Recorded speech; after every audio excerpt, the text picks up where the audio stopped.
¿qué tal? Sean bienvenidos una vez más a este espacio de signos vitales enfocado en promover hábitos saludables y mejorar nuestro bienestar general a todas las edades. Soy Lina Arroyave y el día de hoy los estaré acompañando con Viviana Correa. Ella es psicóloga y especialista en intervención psicosocial. Con ella hablaremos sobre el síndrome del cuidador, una condición que afecta a personas que dedican su tiempo y su energía al cuidado de otras personas, muchas veces olvidándose de sí mismos. Viviana, sea usted bienvenida y gracias por acompañarnos el día de hoy. Hola, muchas gracias por la invitación. Para mí siempre será un placer poderlos acompañar en estos espacios tan llenos de conocimiento y enriquecedores para todos. Claro que sí. ¿Qué tal si iniciamos contextualizando a nuestros televidentes sobre el síndrome del cuidador? ¿Qué es esto? ¿Qué significa? ¿Y cuáles son sus principales síntomas? Ok, claro que sí. Mira, cuando hablamos de síndrome, tenemos que tener claro que hay dos conceptos que engloban esto, que son los síntomas y los signos, ¿cierto? Se dice que es un síndrome porque es un estado de agotamiento donde se ha involucrado aspectos mentales, aspectos emocionales y aspectos físicos. ¿Por qué? Cuando la persona entonces es cuidadora, empieza a sentir patologías, síntomas, alarmas en su cuerpo, en su mente y en su estado de relacionamiento que los hace estar como en alerta, como decir, hay algo acá, ¿cierto? Entonces, ejemplo, a nivel físico, cansancio, agotamiento, pensamientos entonces de minusvalía, tristeza, enfado y digamos que ya no quiero salir. Entonces ahí vemos que se ha afectado esas tres esferas que en un inicio se tocaron, ¿cierto? Normalmente en este tipo de síndrome se presenta cuando yo soy cuidador o estoy a cargo de una persona con deterioro cognitivo, con demencia, con Alzheimer, una persona mayor o una persona con discapacidad. ¿Por qué afecta tanto? Porque el común denominador es que estos cuidadores sean esposos, hijos o familia. Entonces la carga se vuelve aún mayor porque entonces no solamente son estos factores que ya se mencionaron, sino también entonces está el factor afectivo, de relacionamiento y ese vínculo que hay con esa persona que estoy cuidando. Entonces se hace mucho más extensa y mucho más fuerte la carga, por así decirlo. Con esto que me menciona sobre el no querer salir del hogar, podríamos decir que el síndrome del cuidador también está relacionado con la depresión.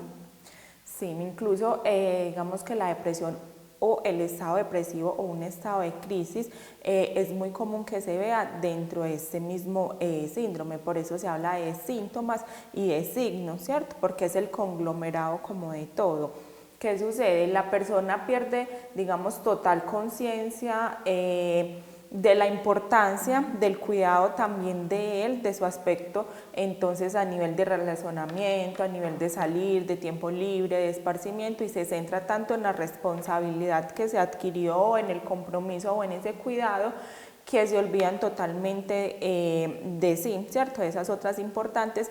Y empiezan ellos mismos a sobrecargar, cargan y digamos que el cuerpo en su mayoría en los primeros inicios es muy aguantador, por así decirlo, ¿cierto? Entonces pasa un mes, 2 meses, 3 meses, 6 meses y uno dice, no, yo soy capaz, ¿cierto? Acá voy por la responsabilidad también, por el compromiso, pero lógicamente se llega a un punto donde ya entonces nuestro cuerpo, nuestra mente empieza a hablarnos y a decirnos que hay algo que no está funcionando adecuadamente.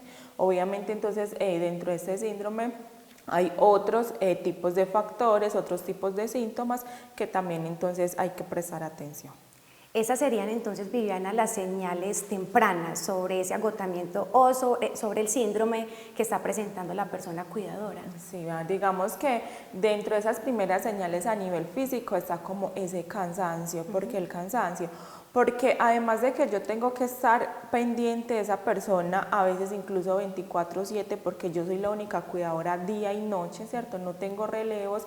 Es una persona que, digamos, se dificulta para mover, está en silla de ruedas o está en la cama, a veces en ocasiones entonces tienen sobrepeso, ¿cierto? Entonces es esa fuerza también y a veces esas fuerzas mal hechas o esos malos movimientos porque es el desconocimiento o no tenemos la oportunidad de contar con un profesional que nos explique realmente cómo debemos cuidar, cómo hacer la fuerza, cómo hacer los movimientos, de pronto qué herramientas utilizar o qué instrumentos colocarnos para proteger nuestra zona lumbar en ocasiones, entonces empiezan a cargar. Entonces cargamos nuestra zona lumbar, es el dolor de cabeza porque aparte de la preocupación, porque por lo general somos familiares, de ver entonces también cómo esa otra persona se va deteriorando, va perdiendo condiciones, cada vez se va volviendo más dependiente, también nos afecta el hecho entonces de no dormir, de no tener esos patrones de sueño adecuado, el descanso de las 8 horas o 7 horas que es como lo reglamentario,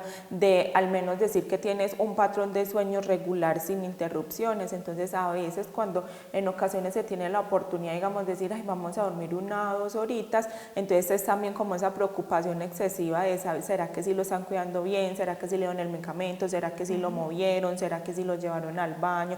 Que sí tal cosa, eso hace que tampoco se tenga un sueño totalmente reparador y de ahí entonces se desprenden también los dolores de cabeza, las cefaleas que son tan comunes, el cansancio de que ejemplo tuve un relevo, ¿cierto? Pude descansar entre comillas el fin de semana, pero entonces llego y siento como si yo no hubiera descansado nada, es ese exceso, esa acumulación que en un inicio se decía que pues al principio el cuerpo funciona bien, pero con el paso del tiempo entonces vamos a sentir todo ese cansancio y todo ese agotamiento. También entonces a nivel emocional, a nivel cognitivo hay cambios, entonces ya no somos tan atentos, ya no somos tan coordinados, digamos ya nos tropezamos con facilidad, nos golpeamos con facilidad, a veces nos caemos, se nos olvidan las cosas, el tema de la memoria entonces empieza a jugar un factor muy importante.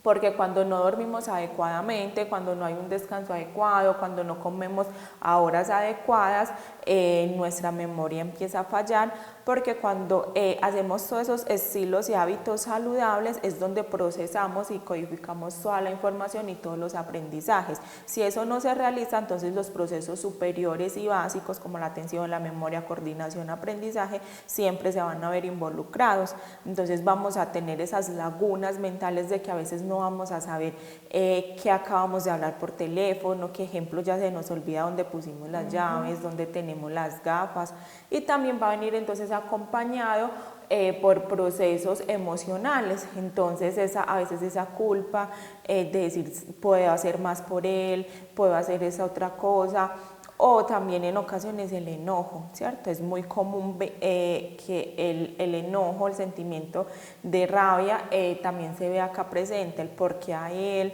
porque si era una persona tan independiente que salía, está en estas condiciones, el ver entonces cómo día a día también la persona se va consumiendo, digamos que no podemos hacer algo más allá, también es algo que acompaña mucho al cuidador. Viviana, entonces podríamos afirmar que el síndrome del cuidador afecta la parte mental, emocional de esa persona que se encarga del cuidado de la otra, de su ser querido, por ejemplo. ¿Cuáles serían las recomendaciones?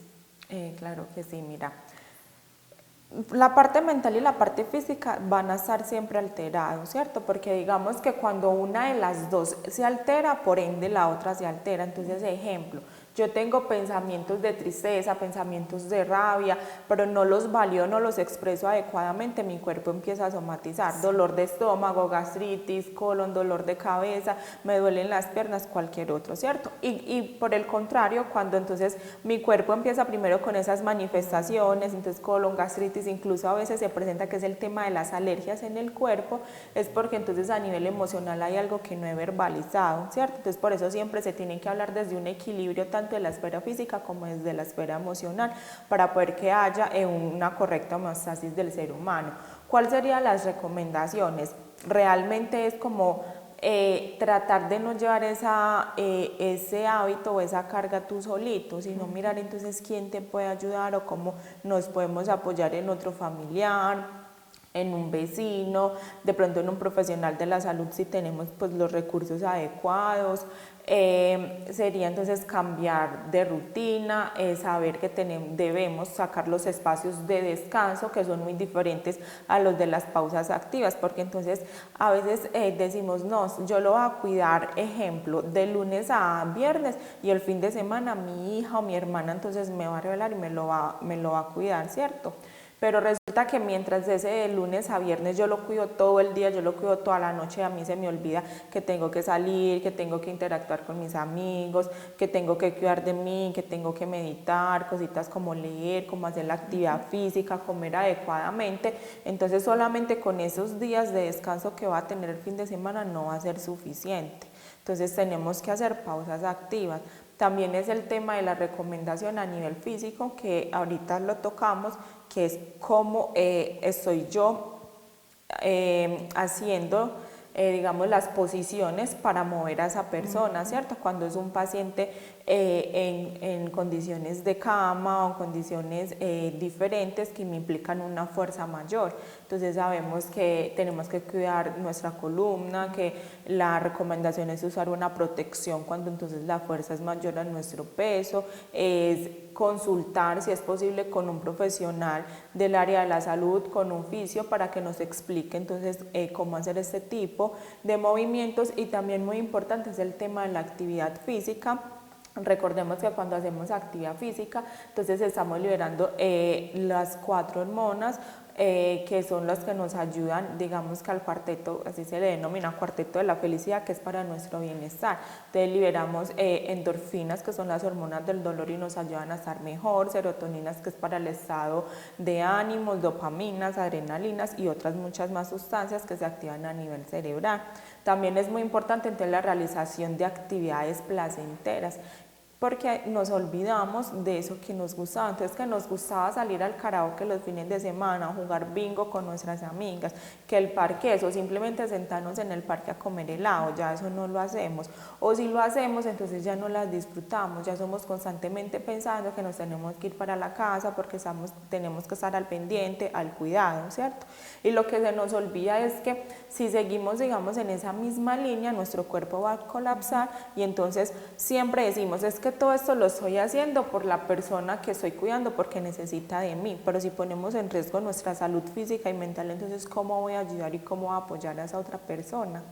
Viviana, en este caso, ¿cómo influiría la parte económica en casos donde son personas que no cuentan con los recursos necesarios? Ahorita mencionaba el tema de un fisioterapeuta que lo acompaña en todo este proceso de cuidado. ¿Cómo influye? ¿Estas personas reciben apoyo por parte de entidades de la salud, por ejemplo? Bueno, digamos que eso sería un factor incluso pues de riesgo y a veces un limitante en este tipo de situaciones. ¿Qué se está viendo, digamos, ahora a nivel, por ejemplo, municipal? Entonces, dentro de las alcaldías, Secretaría de Salud cuenta con un grupo de profesionales que, digamos, si bien no podemos estar 24/7, sí podemos psicoeducar o dar una charla desde ese cuidado tanto a salud mental como a salud física que se debe tener el cuidador, ¿cierto?, para estas personas. Incluso se están orientando entonces unas acciones desde este mismo ente y desde salud pública precisamente para preservar ese estado de salud mental y físico de las personas. Es común que estas personas la busquen a usted como profesional en su lugar de trabajo, Viviana, para pedir información, asesoría de cómo pueden ser apoyados. Lo que pasa, Elena, es que al principio es muy común que la persona cargue con todo. Entonces, digamos que dentro de esa responsabilidad que a nivel vincular tenemos cuando somos hijos, cuando somos esposos, cuando somos parte de esa familia, uno dice, no, es que es mi responsabilidad cuidarlo, es que es mi papá, ¿cierto? O es que es mi esposo, o a veces es que es mi hijo. Pero resulta que si bien es nuestro deber, ¿cierto?, también es nuestro deber cuidar de nosotros mismos.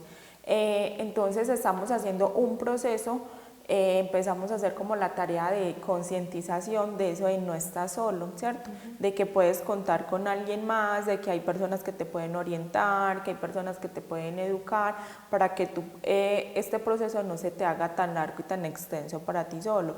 Hay ocasiones en que incluso el cuidador solamente necesita hablar y ser escuchado, pero desde un profesional diferente, porque digamos que él aborda o expresa su sentimiento al interior de la familia, pero en ocasiones se siente juzgado, se siente que entonces la persona o el otro familiar no la entiende, que la hermana no lo entiende, incluso a veces les da pena entonces hablarnos, yo cómo voy a decir esto, que es mi sentimiento. Entonces digamos que sí, ya se están viendo que la activación de ruta, ya nos están llegando entonces personas que nos dicen, venga, es que yo tengo a mi mamá hace 10 años, hace 8 años, hace 5 años, es oxígeno dependiente o tiene esa condición y realmente yo me siento mal, yo necesito con quién hablar, yo necesito que me expliquen entonces qué puedo hacer. También digamos, porque a veces cuando esa persona está en condición de cama, pensamos que ya no podemos hacer nada por mejorar la calidad de vida de ellos y entonces por ejemplo con ciertos tipos de movimientos, ciertos tipos de ejercicios vamos a ayudar un poco también como al descanso de esa persona. Quiero, Viviana, que aprovechemos este espacio para que orientemos a la comunidad del municipio de Andes cómo la administración municipal los está apoyando, cómo pueden integrarse a esas diversas actividades recreativas, qué sé yo, relacionadas con el adulto mayor, actividad física. Orientémoslos. Entonces, mira, recordemos que en nuestro centro Día a Día, entonces contamos con todo un portafolio de servicios orientado a las personas mayores y a personas de 55 en adelante que presenten alguna condición especial.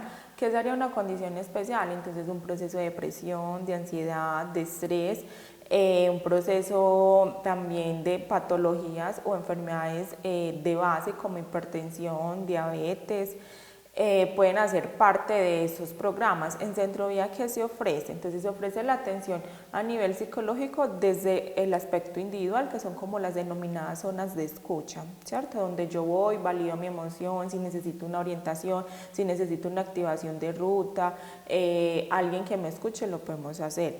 Los procesos de semilleros neuropsicológicos, ¿qué buscamos con eso?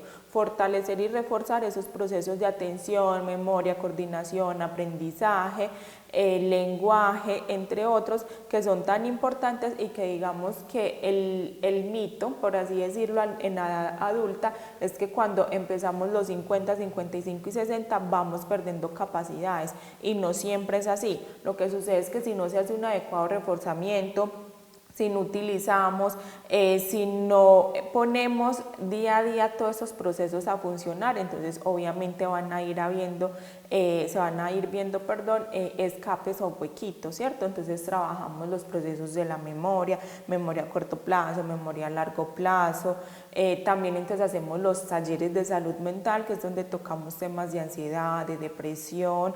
Hay algo muy lindo que entonces empezamos a hacer, que es el tema de cuidadores y familiares precisamente. Este se está haciendo en conjunto con los demás chicos de Secretaría de Salud, con el equipo psicosocial de allá. Entonces, ¿qué se están ofertando? Unos talleres y unas charlas donde entonces en ocasiones se van a hablar qué es síndrome de cuidador, ¿cierto? ¿Cuáles son las causas? ¿Cuáles son los síntomas? Entonces, ¿qué puedo hacer por mi salud? ¿Qué actividades puedo realizar? ¿Cómo puedo cuidar de mí a la misma par que puedo cuidar de la persona? También entonces charlas a nivel físico, a nivel nutricional. Eso es un proceso que se empezó entonces a realizar. También estamos tratando de utilizar mucho el tema de los medios de comunicación, porque en ocasiones la gente no tiene este conocimiento, pero entonces a veces por medio de televisión, radio, también lo estamos haciendo por radio, para esas personas en veredas, en las ruralidades, que a veces es tan complejo tener acceso a la información, nos puedan escuchar y entonces puedan llegar y poderlos abordar. También se está haciendo en el tema de los EPESAN o los centros de protección de acá del municipio. Recordemos que contamos con 3, que uno de ellos está en La Cuchilla, que es el de Marilla, ¿cierto?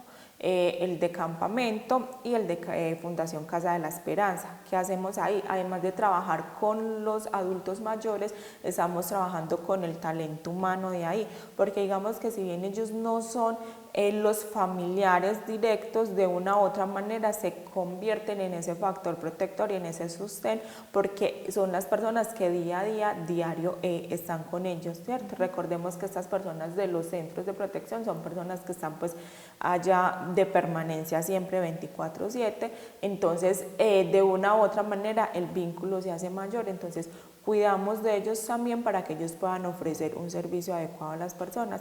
Con ellos hacemos temas de actividad física, hacemos temas de charlas, hacemos también temas de zonas de escuchas, orientación, también desde los procesos de gerontología, en cabeza de nuestra gerontóloga, entonces llevamos todos estos procesos y estamos también en aplicación de unas fichas biopsicosociales y unos test, entonces en el caso de los cuidadores, como para identificar esos casos que se necesitan una remisión, una activación de ruta, ¿cierto? Porque a veces, digamos, empezamos a sentir todos estos síntomas, todos esos signos y nos quedamos callados o no lo verbalizamos y ya cuando lo descubrimos ya es un proceso que va mucho más adelante. Exactamente, Viviana. Veo que la administración municipal brinda muchos beneficios, muchos servicios, entonces la recomendación sería que se acerquen a Centro Vida y que soliciten, digamos, como que esos horarios de atención. Sí, incluso también lo pueden hacer desde Secretaría de Salud, que queda en nuestra alcaldía, primer piso, y preguntar como por todo este portafolio de servicios. Bueno, Viviana, la invito para que conozcamos la primera pregunta por parte de una televidente. Hola Viviana, ¿cuándo es recomendable buscar la ayuda de un profesional? Bueno, digamos que dentro de esos signos que nos dice, ¿cierto? Que nuestro cuerpo nos enuncia que hay algo que está mal, esos síntomas, hablamos entonces de lo que ahora decíamos, que es como ese agotamiento físico. Si yo veo que estoy muy cansada, que así entonces tenga esos espacios de descanso, de dormir, me levanto cansado, irritable, con ganas de llorar, que ya no le encuentro, digamos, que sentido a lo que estoy haciendo, que me encuentro aburrido, que mis amigas entonces me dicen, venga, juguemos binguito, venga, entonces salgamos a comer, demos un paseo, que a mi ejemplo era las que sin falta cada 8 días iba a la Santa Eucaristía y resulta que ya ni eso me está motivando, que mi cuerpo entonces empieza a enfermarse, que dolores de cabeza, que me duelen las articulaciones, que me duelen la espalda, que me da incluso gripa muy seguidamente. Todos esos entonces son síntomas, signos que nos está diciendo acá adentro que hay algo que no está bien, ¿cierto? Entonces ahí es donde uno dice, es recomendable buscar ayuda. Inclusive desde un inicio, digamos que el llamado es a que si yo tengo una persona en la cual yo me estoy haciendo cargo, soy un cuidador, entonces tratar precisamente de acudir a profesionales de la salud para que me orienten cómo desde un inicio puedo empezar mi proceso para entonces no llegar a esto, ¿cierto? Esto de síndrome del cuidador no es que se presente en todos los casos, sino que ya son los casos últimos o esos casos donde la carga es muy extensa, donde llevo mucho tiempo, donde no es un proceso adecuado, donde no tengo los descansos suficientes, el apoyo adecuado por parte de otros miembros de la familia, entonces se llegó como a ese límite, pero entonces sí hay formas de prevenir antes de llegar a esto. Ustedes los profesionales en esta área también orientan a las personas sobre cómo equilibrar su vida personal y sus responsabilidades, porque como lo mencionaba ahorita Viviana, se dedican al cuidado de este ser querido, de su familiar, ya no salen al parque, ya no van a la iglesia, ya no comparten con sus amistades. Son ustedes también, digamos, no los encargados, pero sí apoyan de esta manera sobre cómo equilibrar todo este tema. Claro que sí. Entonces, digamos que somos nosotros los profesionales del área de la salud precisamente los llamados a orientar entonces cómo se puede llevar un proceso un poco más adecuado. Ahorita hacía alusión era el tema que desde Secretaría de Salud se está como brindando todo este apoyo, pero entonces algo que se me escapaba y era que también desde el área de gerontología, que precisamente es como la encargada del cuidado de ese adulto mayor, pero también de esa vinculación con familias, esta también puede, orienta y brinda asesorías de cómo entonces los demás miembros de la familia se pueden contextualizar y pueden apoyar. Entonces a veces también nos basamos en que, ay, bueno, solamente digamos voy a hacer un apoyo, entonces voy a ir y voy a cuidar a esa persona una noche, ¿cierto? O lo voy a cuidar un día. Pero resulta que hay otras actividades, otras responsabilidades del hogar de las cuales yo también puedo entonces ir a ayudar, como ejemplo, que tienen que ir a pagar servicios, incluso el tema de llevarles la comida, ¿cierto? De que esa persona entonces pueda descansar un poquito más y no se tenga que levantar desde tan temprano, el hecho entonces de decir, venga que yo voy a ir hoy y voy a ser esa persona encargada de bañar a esa persona pues que está en condición de cama y de cuidarlo en horas de la mañana para que usted pueda entonces conciliar el sueño un poco más tarde, el tema entonces de pagar asuntos financieros, de salir a hacer órdenes médicas. Sabemos que obviamente estas personas entonces tienen que estar en constante revisión, pero que los procesos son largos cuando tenemos que ir a hacer las filas, ejemplo, a reclamar los medicamentos y entonces son pensando, ¿y con quién dejo? ¿Con quién la dejo? ¿Cierto? ¿Cómo la va a dejar sola? Entonces ese también podía ser un apoyo y también entonces es una de las estrategias que digamos que se piensan a la hora de repartir, por así decirlo, este tipo de, no lo llamemos cargas, sino de circunstancias. ¿Cómo desde su experiencia definiría el síndrome del cuidador y qué lo diferencia de un estrés cotidiano? Bueno, resulta que el estrés cotidiano es cotidiano, ¿cierto? Entonces nos da a todos. No hay persona que en su día a día o en su vida no haya sufrido estrés. A veces algo tan sencillo como el tema de me organicé el cabello y me hicieron lo que no quería, eso ya me genera estrés, ¿cierto? El tema de, no sé, tenía que llegar a las 8 al trabajo y hubo un accidente de tránsito y son las 8:10 y no he podido llegar, ya que estrés, ¿cierto? Ya por todo, y digamos que luego de la pandemia del COVID, el ser humano quedó como en un estado de alerta y ansiedad constantemente, entonces eso hace que el estrés se active. Digamos que el estrés a veces en ocasiones nos permite adaptarnos a ciertas circunstancias, ¿cierto? Pero ya cuando esto se sale de control es donde uno dice, bueno, acá hay algo que tenemos que mirar. ¿Cuál es la diferencia? Que digamos que ese síndrome del cuidador se presenta por una situación específica. Sí o sí yo tengo que estar al cargo o al cuidado de una persona, si no yo no voy a experimentar síndrome del cuidador, ¿cierto? Porque entonces ¿a qué se va a dar? Y por eso entonces también se le añade ese nombre precisamente, síndrome del cuidador, porque yo soy la persona encargada de proporcionar a él entonces ese estado emocional, de equilibrio, alimentación, económico, entre otras cosas.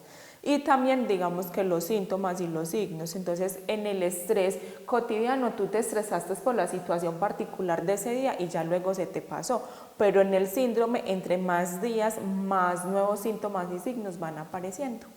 Viviana, se nos está agotando el tiempo, tenemos mucha información y la invito para que conozcamos la última pregunta referente a este tema.